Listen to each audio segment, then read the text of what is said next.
गुफा में दर्शन करके आए हैं। ये देखो प्रकृति का कितना अच्छा नज़ारा है।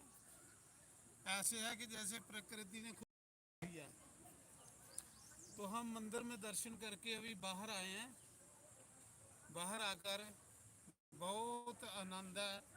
नेपाल में देखो, नेपाल की कितना सुंदर ये जगह भगवान का मंदिर है।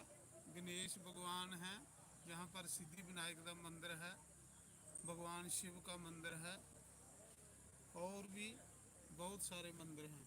तो हमने अभी इसके दर्शन किए हैं। सुबह से दर्शन कर रहे हैं। आज ये दर्शनों का खूब आनंद ले रहे हैं नेपाल नेपाल में।